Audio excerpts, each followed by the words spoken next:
NNTV Telugu న్యూస్కి స్వాగతం. నా పేరు వరుణ్. ఇక డీటెయిల్స్ చూస్తే కాకినాడ జిల్లా పత్తిపాడు ఏలేశ్వరంలో ఫిబ్రవరి 9న జరిగిన దొంగతనంలో ఇద్దరు ముద్దాయిలను అరెస్టు చేసిన ఏలేశ్వరం పోలీసులు. స్థానిక మెయిన్ రోడ్లో గల సిద్ధినాథ్ జ్యువెలరీ షాప్లో జరిగిన దొంగతనంలో బంగారు వెండి వస్తువులను రికవరీ చేసిన పోలీసులు 66.25 గ్రాముల బంగారం, ఇక 11.5 కేజీల వెండి, ఒక పల్సర్ బైక్ను స్వాధీనం. జిల్లా ఎస్పీ బిందు మాధవ్ ఆధ్వర్యంలో రికవరీ వస్తువులను మీడియా ముందు ప్రవేశపెట్టారు.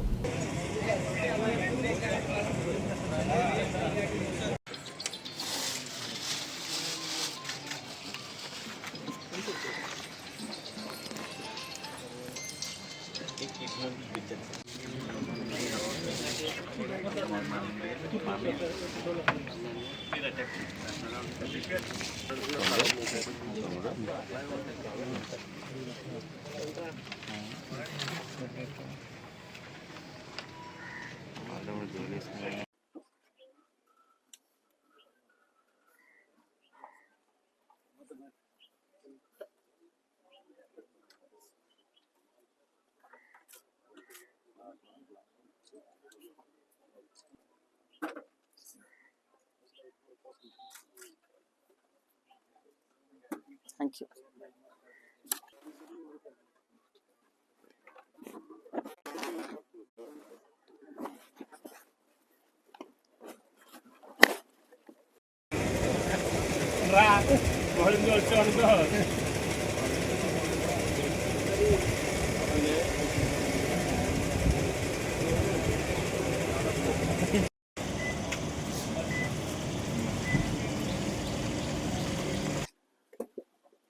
ఫిబ్రవరి నెల 9వ తారీఖున ఏలేశ్వరం పోలీస్ స్టేషన్ పరిధిలో ఉన్న సిద్ధినాథ్ జ్యువెలర్స్ షాప్లో బంగారం మరియు వెండి వస్తువులు దొంగతనం జరిగింది. దాని నిమిత్తం ఏలేశ్వరం పోలీస్, అట్లానే అన్నవరం ఎస్ఐ గారు, అలాంగ్ విత్ సర్కిల్ ఇన్స్పెక్టర్ గారు అండ్ డిఎస్పీ గారు, వీళ్ళందరూ టీమ్స్ ఫామ్ చేసుకొని ఆ ముద్దాయిల్ని పట్టుకునే క్రమంలో ఆ రోజు నుంచి విచారించి 18వ తారీఖున ఇద్దరు ముద్దాయిల్ని అరెస్ట్ చేయడం జరిగింది. కరణం కుమార్ అలియాస్ గోళ్ళ అమర్ రాజ్ కుమార్ అలియాస్ గవ్వల అమర్ రాజ్ కుమార్ ఈయనొకళ్ళు, అట్లనే గుమ్మళ్ళ వెంకట సుబ్బయ్య అలియాస్ శేషు, వీళ్ళిద్దరిని అరెస్ట్ చేసి 11.5 కేజీల వెండి, అట్లనే 66.5 గ్రాముల బంగారాన్ని రికవర్ చేయడం జరిగింది. ఈ కేసులో ముద్దాయిలుగా అరెస్ట్ అయిన వాళ్ళలో A1 కరణం కుమార్ మీద ఇంతకు ముందరే 30 వరకు దొంగతనం కేసులు ఉన్నాయి. అట్లనే A2 మీద కూడా ఇంతకు ముందర కేసులు ఉన్నాయి. వీళ్ళిద్దరి మీద 2025 సంవత్సరంలోనే 4 కేసులు నమోదవడం జరిగింది.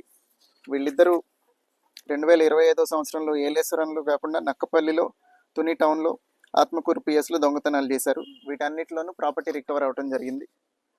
వీళ్ళిద్దరూ 2023 సంవత్సరంలో కడప జైల్లో ఒకళ్ళకొకళ్ళు పరిచయం అయ్యారు.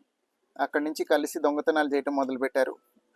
2024లో సిద్ధవటం పోలీస్ స్టేషన్ పరిధిలో ఒక దొంగతనం కేసులో జైల్లో ఉండి 2024 డిసెంబర్లో బెయిల్పై వచ్చారు. అప్పటి నుంచి వీళ్ళిద్దరూ కలిసి పైన చెప్పిన 4 బంగారం దొంగతనాలు చేయడం జరిగింది. బంగారం మరియు వెండి దొంగతనాలు.